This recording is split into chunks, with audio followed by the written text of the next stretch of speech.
The artillery barrage was due to start in 15 minutes' time. Advances in technology in recent years have brought significant benefits for dyslexic learners. Some of these advances are education-specific, but quite a lot of this helpful technology can also be found in everyday office software or on mobile phones and tablets. Hi, my name's Francesca and I go to Frome College. Students with dyslexia have a lot of difficulty getting out their ideas, not only in written form but also in typing. So for Francesca we were looking at using the dictation, and if we can teach Francesca to use it confidently and show and demonstrate that she's using it in her normal way of work, then she can then use that in her exams for concessions, because verbally what she can come out with is so much clearer than what she can write. We've had times when students are just not wanting to lift up their pens, they want to walk out the door, and this is a great way of reducing all that stress. We've got students who can't produce anything when they look at their written work. It's not showing at all what they're capable of. It's disheartening, the effort that they have to put in just to achieve. For example, when students are writing, not only are they having to think about the levelling, the spacing, they're thinking about having to sit upright in their chair, it's having to pull everything together. It's a multi-sensory process producing that writing. When you look at your dyslexic students, they're not just dyslexic. There's often the fine motor difficulties, the handwriting, the coordination. So to coordinate that all together at once is so hard and tiring for our students.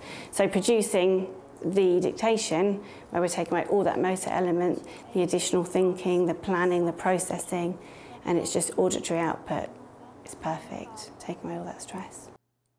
With so much technology available, teachers need to work closely with individual learners to find out what works best for them.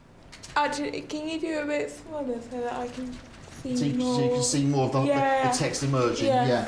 We need to take quite a lot of time when we have a new student joining the school to really get to know them and understand what makes them tick. But we'll try different techniques with them, knowing that some of them won't work.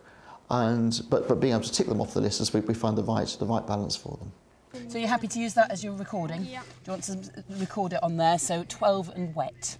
Yeah? 12 and wet. Experience is showing that while some learners can be reluctant initially to embrace technology, they adapt very quickly when they see what it can do for them. When they can see the benefits to themselves of using it, they are quite ready to get hands-on with equipment. Certainly in other classes further up the school, they've really embraced the voice-assisted technology with the computers, for example, and a lot of them are using their mobile phones outside of school to try and help record information or to avoid needing to write things down. So they're very happy to embrace it.